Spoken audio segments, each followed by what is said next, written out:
Eastern chiefs reject Makebi Zulu, no support until Lungu is buried. Today, a political earthquake has just shaken Eastern Province.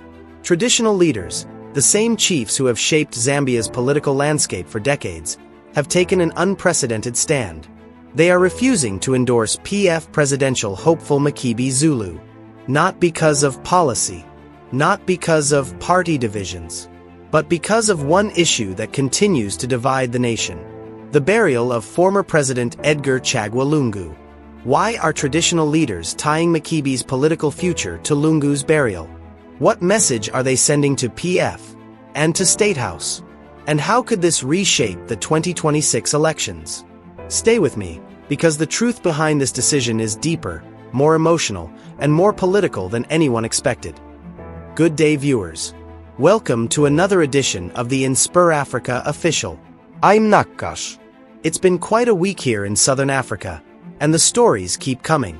But today we're diving into something that cuts to the very heart of tradition, politics, and the unspoken rules that govern power in Zambia.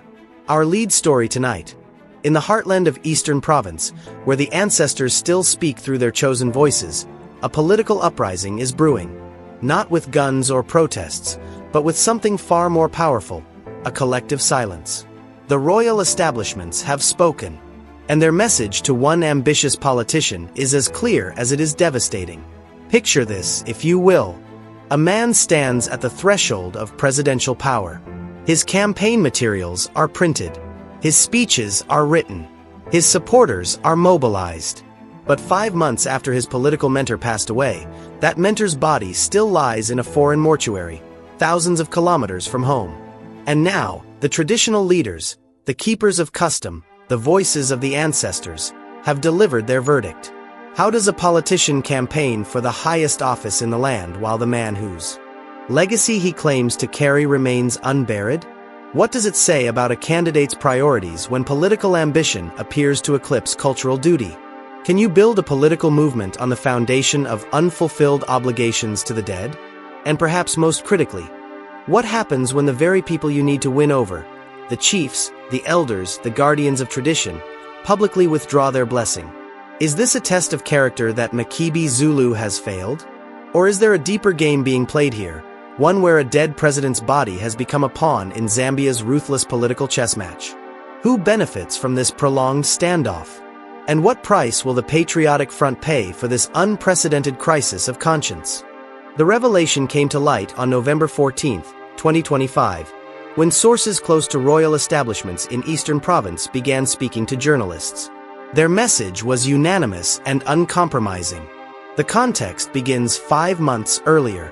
On June 5, 2025, Edgar Lungu, Zambia's 6th Republican president, died at a South African hospital. But instead of the swift burial customary in Zambian tradition, typically within 3 days, his body remained in a South African morgue. The reason? A bitter legal and political battle between the Zambian government and the Lungu family.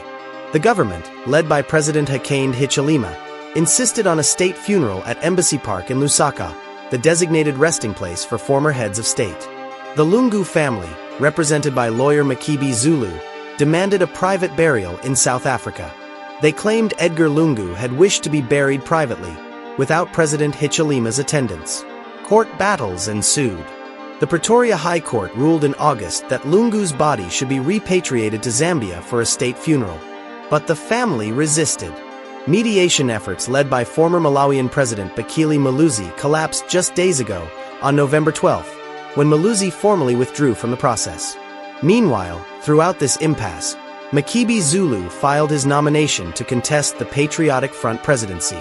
He positioned himself as the defender of Lungu's legacy, the man fighting for a dignified burial. His campaign became inseparable from the burial controversy.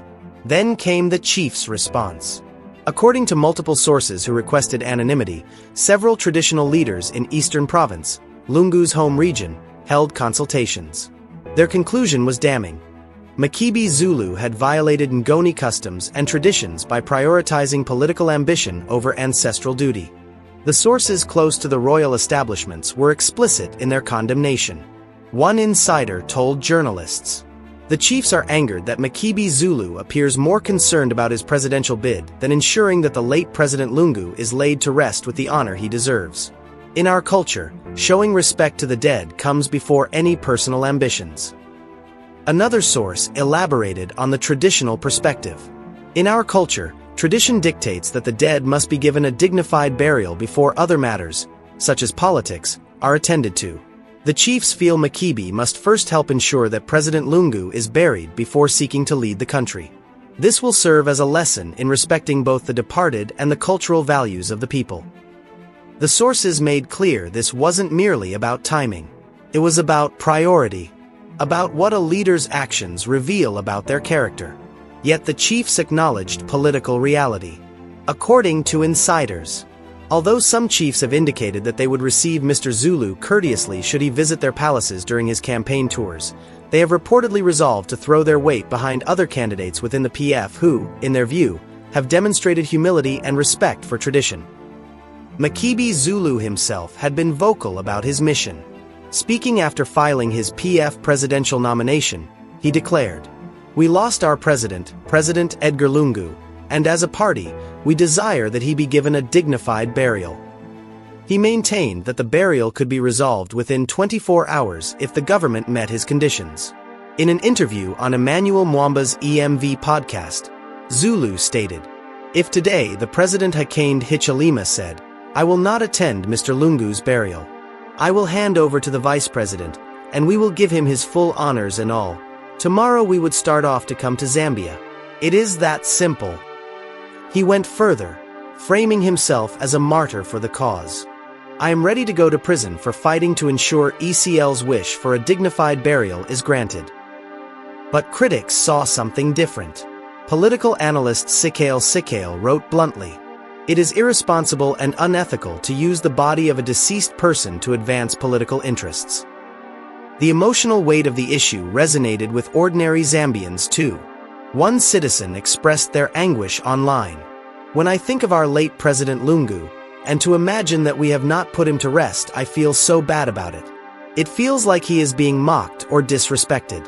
Why can't some people feel the way I am feeling? He can't say anything.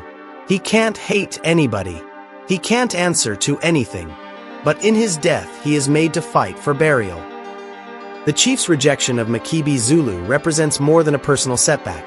It reveals the complex intersection of tradition, politics, and moral authority in contemporary Zambia. In Eastern Province, where Ngoni cultural values hold tremendous sway, traditional leaders are not mere ceremonial figures. They are power brokers, legitimacy makers, and the living connection to ancestral wisdom. Their endorsement can secure votes. Their rejection can doom campaigns. The symbolic power of their statement is profound. By invoking cultural norms about respecting the dead, the chiefs are making a judgment about fitness for leadership. They're asking, if a man cannot honor the most basic obligation to his political mentor, how can he be trusted to honor his obligations to an entire nation? The reaction across Zambia's political spectrum has been mixed. Some see the chief's stance as courageous, a necessary check on political opportunism masquerading as loyalty. Others view it as interference, an attempt by traditional authority to dictate modern political contests. Within the Patriotic Front itself, the impasse has deepened existing fractures. Multiple candidates, including Given Labinda and Brian Mundable, are vying for the party's leadership.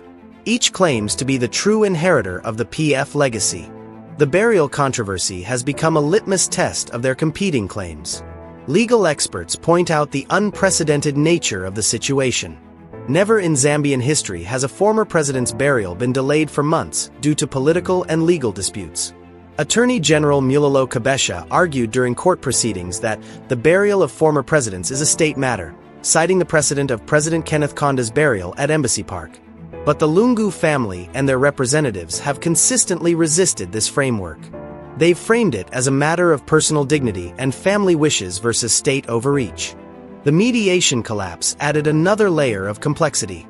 Former President Bakili Maluzi's withdrawal statement, issued on November 12, was diplomatically worded but revealed frustration. He wrote, "Despite meaningful progress, certain complex matters remained unresolved. leading me to formally return the issue to the Lungu family and the Zambian government for a conclusion. Regional observers noted that Maluzi's departure suggested the parties were negotiating in bad faith, or that the political considerations had completely overwhelmed the practical goal of laying a leader to rest. One of the most troubling aspects of the controversy has been speculation about what's actually happening with Lungu's remains.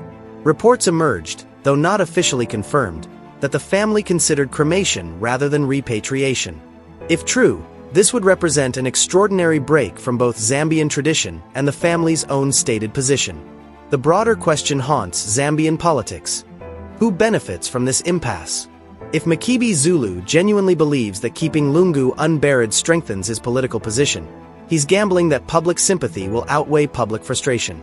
But the chief's rejection suggests that calculation may be failing, at least in Eastern Province. An analysis in the People's Brief put it starkly.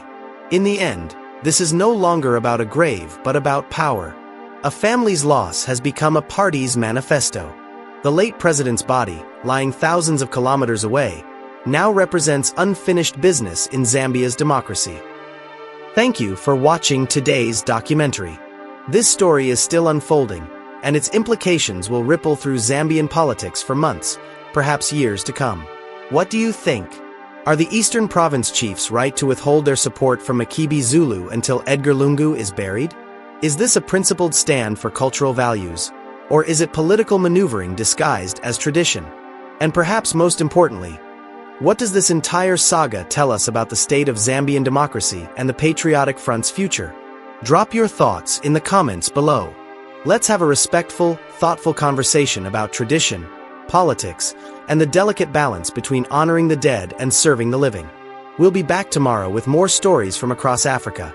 Stories of courage, controversy, and the ongoing struggle to build better societies for all our people.